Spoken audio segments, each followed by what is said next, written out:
Hey guys, so I'm going to be doing some canning this morning. It's rainy here in Georgia, so it gives me the opportunity to be inside and spend a little bit of time canning. So the last video I did was on collard greens.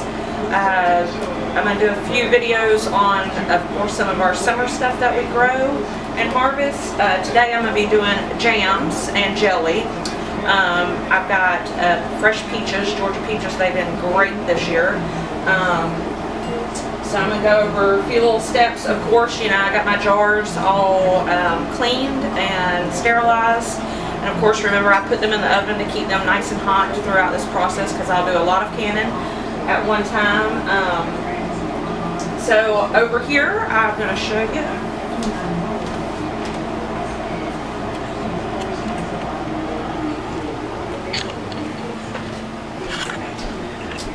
I set all of my peaches in the sink and kind of get them clean, and then once they're like that, then I blanch them. You can see them in there. Helps peel the skin a little bit easier. And then once they're done right there, which I have to dump that pot real quick, but then I take them and put them in cold water. Sorry, the sun is kind of, well, not the sun, daylight. Once they've sat in cold water for a little bit, then I transfer them over to that bowl.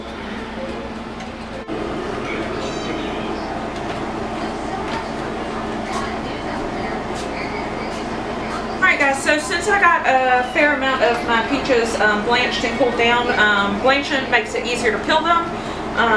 So we will work on getting all of these peeled. I do this to catch all the juice because that's the thing with making jams. The jam, you're going to use your actual pulp of the fruit, and if you separate the juice that's left over, then we can make batches of jelly.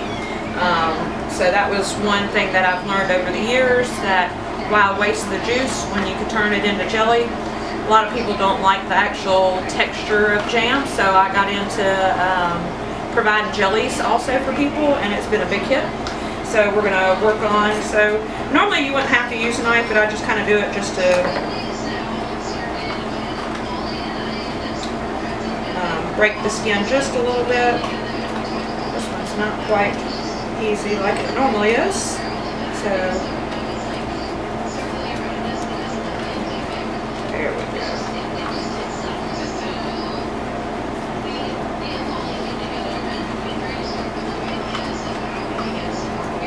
Like I said, this year's peach crop, I get these peaches from local Georgia farms, and they have been amazing.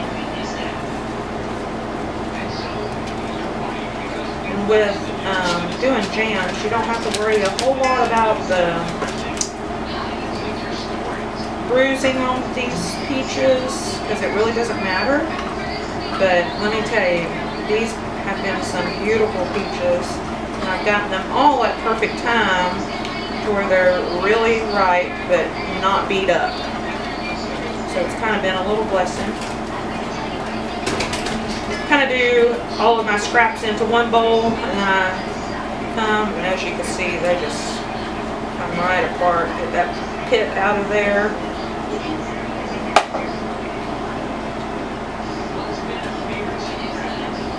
I promise one of these peaches will peel. I may have not blanched them long enough, which really doesn't matter. Making jams and jelly is absolutely a messy and sticky process. Lots of hand washing during this. You always end up having to do something else in the process, and you've got sticky hands.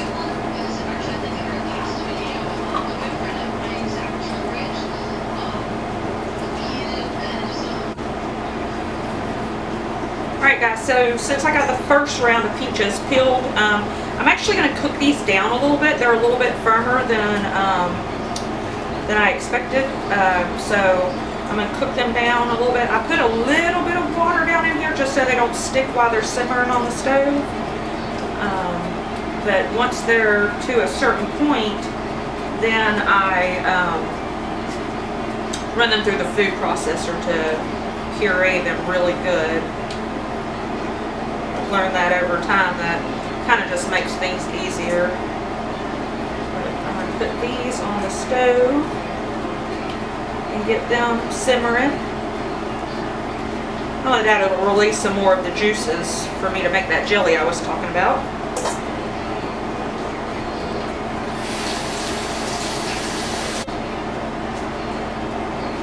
Stove kind of gets crowded when you're doing this.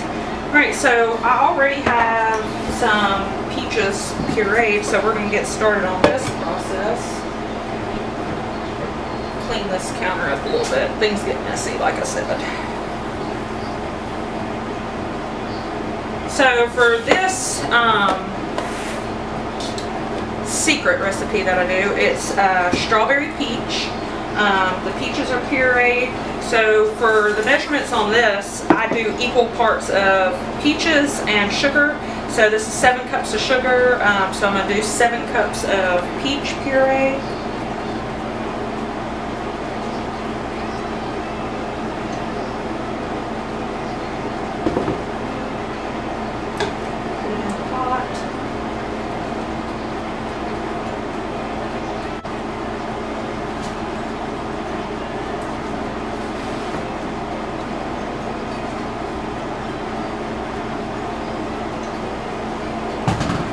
So I'm going to put this on the stovetop and get it start warming up before I add the sugar to it. So this is about a 10 to 15 minute process of getting it up to temperature and then adding the sugar in. So all of that's about 10-15 minute process.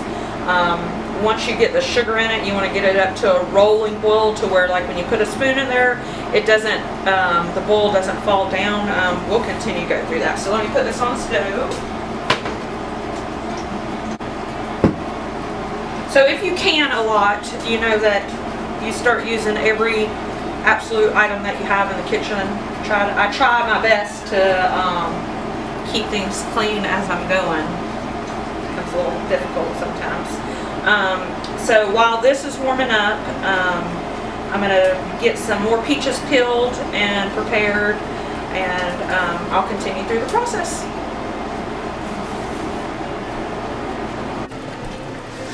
So I changed the angle, give y'all a closer view to what I'm doing over here. So this can be a very messy part. So as you're trying to get this fruit up to heat, it starts bubbling and splattering everywhere. For those of you that are watching that just buy my products, I hope you take more pride in what you purchase from me and the mess that I go through to give you the goodies. For any of you avid canners out there that are watching, if you have any other tips, I love tips. So if you see, the biggest thing is keeping this stirred, the heat dispersing around. So this strawberry peach jam actually come by accident. A few years ago, we went to North Georgia and I picked up a bunch of peaches and ended up realizing, like, what am I going to do with all of these peaches? So I had some strawberry concoction and decided, you know what, I'm going to start making some mixed flavors. So that's how the strawberry peach come into play, and I will tell you, it is an absolute family favorite. My younger son will actually hide it from people in the house. When it gets down to the last few jars, you can find one hidden somewhere, I promise you.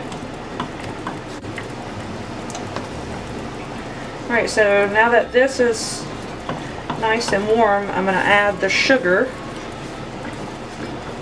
Some people just dump it in. I like to do it slowly so I can get it good and mixed so I don't have big clumps of sugar trying to get dissolved.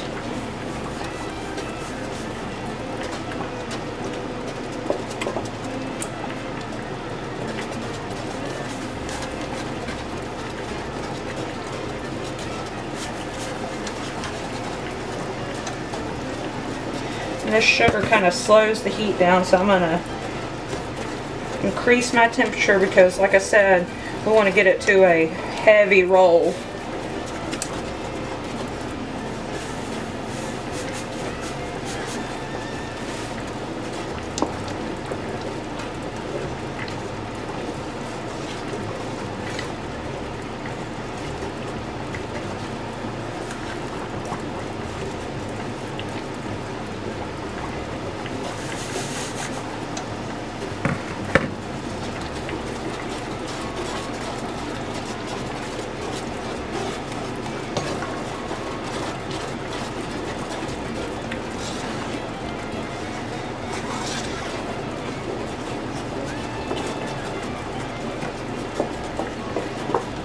You have all that sugar mixed in good, we're going to give it time to get back up to a heavy rolling boil before we add our Sure-Gel to it. Biggest key, some people have problems with their jams or jellies setting. I've always learned that sometimes it's all in the length of time you let it boil. But I will tell you this, it is tricky. You could have the same recipe, same time. One round will set and the next one won't. It's not a bad thing because I typically give it about 24 hours to set in the jars to see if it's going to set. If it doesn't, then I go ahead and reprocess it, add more Sure-Gel to it, and then re-can it. So I'm going to give this some time and we'll come back.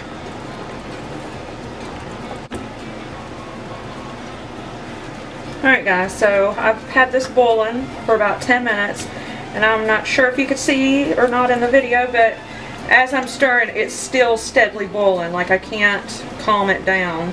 So at this point we're going to take our Sure-Gel and I'm going to mix it in. And once I have this all in, we're going to let it continue to boil for about a minute. Exactly a minute. So I have my little timer going. And make sure this is all integrated really well. As you can see, we're still boiling.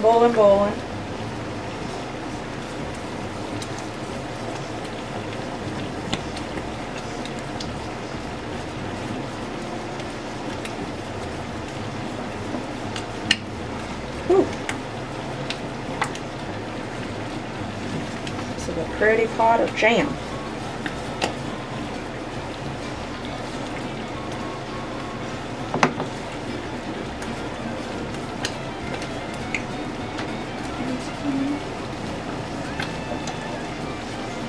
As you can see, the consistency, I'm going to be really good with this set. It's going to set up nice. It's always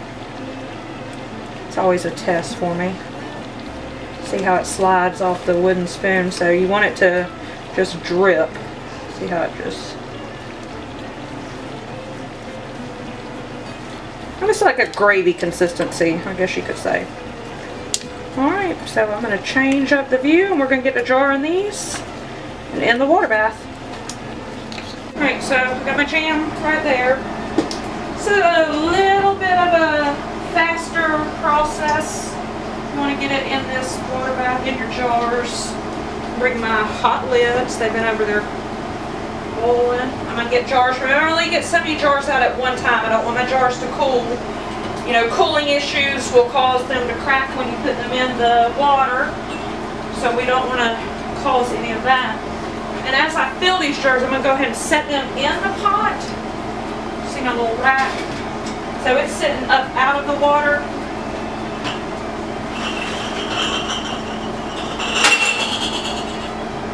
Do 4 at a time. That's my go-to number. I'm going to do a variety of sizes. A little creamy for the lips. Grab some rings.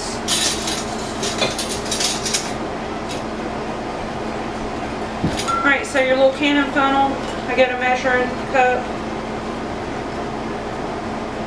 One good stir, and this Once again, can be a messy process.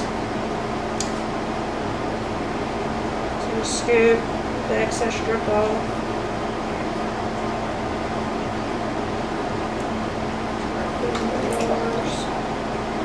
So do about 1/4 of an inch of headspace. Typically, if you get right up to the edge of your funnel when it's down in there, that'll give you about a correct measurement of 1/4 of an inch. You don't have to be precise on that.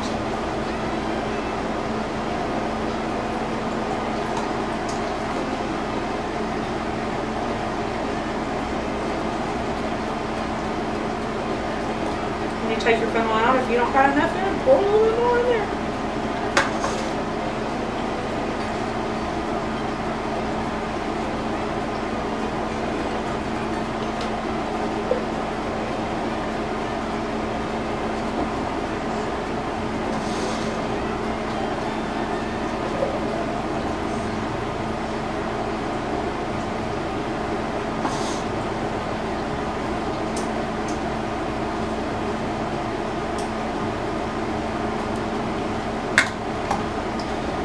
Get our lids. Oh, I'm getting a little ahead of myself. Let me get a fresh, clean rag. I'm gonna just make sure you don't got any jam on the edge. That funnel does a really, really good job of making sure it stays cleaner than just pouring it directly into the jar.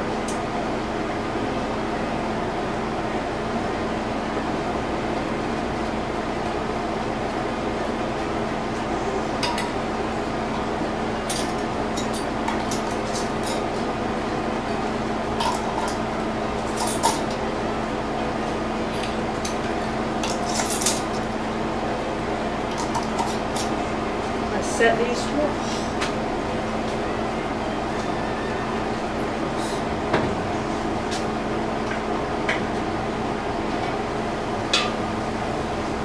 that water's nice and hot. I'm going to set these in the rack.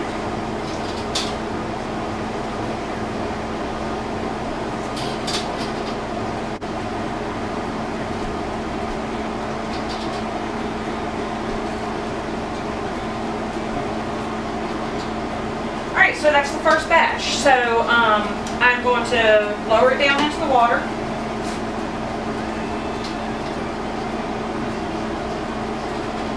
And I've got my timer set for 10 minutes, so I'm going to start it. Once that timer goes off, I pull the rack back up and let them cool for a minute just like that, and then I take them and I set them over on the towel. You do not want to put those hot jars on your bare cabinet countertop. The temperature could cause the jars to bust. There's a lot of small little tips like that to keep your canning process happy, I would say. It's never fun to bust a jar, but it does happen. So once this timer comes off, we'll see what it looks like after it's out of the canner. Alright guys, so our timer's gone off. It's been 10 minutes in the hot water bath. I'm going to pull them out, your little cannon tongs. Remember, I'm going to set them on this towel.